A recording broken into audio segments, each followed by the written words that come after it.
Hi friends, welcome to Aadhu's tasty home. ഇന്ന് ഞാൻ ഓട്ടയുടെ റെസിപ്പിയാണ് ഉണ്ടാക്കാൻ പോകുന്നത്.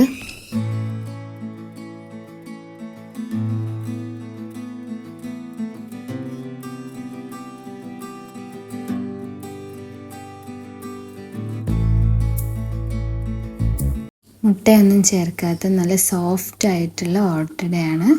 അപ്പോൾ നമുക്ക് വീഡിയോയിലോട്ട് പോവാം. അതിനായിട്ട് നമുക്ക് പച്ചരിയാണ് എടുത്തിട്ടുള്ളത്. ഒരു നാഴി പച്ചരിയാണ് എടുത്തിട്ടുള്ളത്. നിങ്ങൾക്ക് ക്വാണ്ടിറ്റിക്ക് അനുസരിച്ച് മാറ്റിയെടുക്കാം. നിങ്ങൾ അരി വെള്ളത്തിലിടാൻ മറന്നു പോയാൽ കുഴപ്പമൊന്നുമില്ല.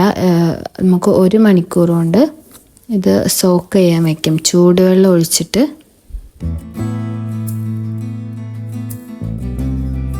ഇനി ഈ പച്ചരിയിലോട്ട് 2 സ്പൂണ് ചോറ്, പിന്നെ 4-5 നിങ്ങൾക്ക് എത്ര ഇഷ്ടം വെച്ചാൽ ചെറിയ ഉള്ളി ചേർത്ത് കൊടുക്കാം. ഇനി കുറച്ച് വെള്ളം ചേർത്ത് കൊടുത്തിട്ട് നമുക്ക് നന്നായിട്ടൊന്ന് അരച്ചെടുക്കാം.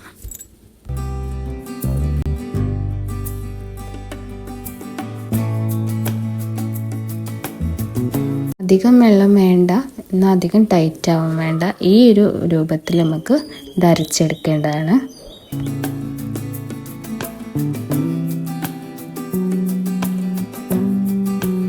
നിങ്ങൾക്ക് ആവശ്യമായിട്ടുള്ള ഉപ്പും കൂടെ ആഡ് ചെയ്യാം.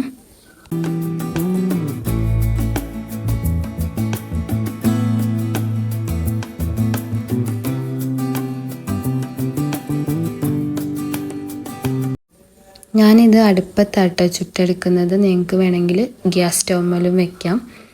അപ്പോൾ അടുപ്പ് നന്നായിട്ട്, പത്തിരിച്ചട്ടി നന്നായിട്ട് ചൂടായിട്ട് വരണം.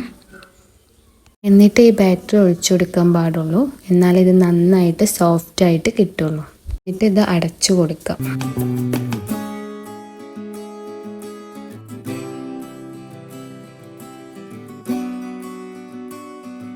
ഇങ്ങനെ നമുക്ക് ബാക്കിയുള്ള മാവും കൂടി ഇങ്ങനെ ചുട്ടെടുക്കാം. അപ്പോൾ ഇത് നമ്മുടെ സോഫ്റ്റ് ആയിട്ടുള്ള ഓട്ടട തയ്യാറായി കഴിഞ്ഞു.